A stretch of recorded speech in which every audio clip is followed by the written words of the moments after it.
Hi friends, இவத்தா குட்டி. எங்கள் வீட்டில் அடிக்கடிக்கு எதனா ஒரு பிரச்சனை ஆகிட்டே இருக்குது. இந்த 4 வருஷத்தில் எந்த அவ்வளோ பிரச்சனையும் இருக்கல.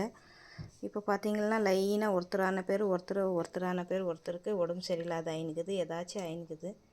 இது என்ன காரணம்னு தெரியல. ஏன்னா இந்த 4 வருஷமாக இவங்களுக்கு எந்த பிரச்சனையும் ஆயிருக்கல. இப்போ பார்த்தீங்கன்னா இது ஏதோ வைரஸாக இவங்களுக்கு இப்போ இந்த பின்னாடி கால் யூஸ் ஆக மாட்டேங்குது.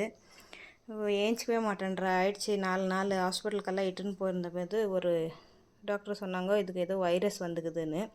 ஆனால் என்ன வைரஸ்ன்னு சொல்ல மாட்டேன்றாங்க. வைரஸ் வந்துச்சு அவ்வளோதான் சொல்கிறாங்க. மாத்திரை கொடுத்தாங்க இது கால் சரியாகிறதுக்கு. அந்த மாத்திரை கொடுத்த பேருக்கு தான் இதுக்கு பார்த்திங்கன்னா கால் இன்னும் சுத்தமாக கொஞ்சமாச்சும் நடந்துன்னு இருந்தால் இப்போ சுத்தமாக நடக்கிறதில்ல. உங்களுக்கு யாருக்காவது தெரிஞ்சிருந்தால் சொல்லுங்கள் ஃப்ரெண்ட்ஸ். ஏன்னா வைரஸ்ன்னு இப்படி தலை ஆட்டிகிட்டே இருக்கா. இல்லை அந்த குட்டிக்கு வந்த மாதிரியே வைரஸ் வந்துடுச்சா ஏதோ தெரியல. தயவு செய்து யாருக்காவது தெரிஞ்சிருந்தால் எனக்கு சொல்லுங்கள், எனக்கு மெசேஜ் பண்ணுங்கள்.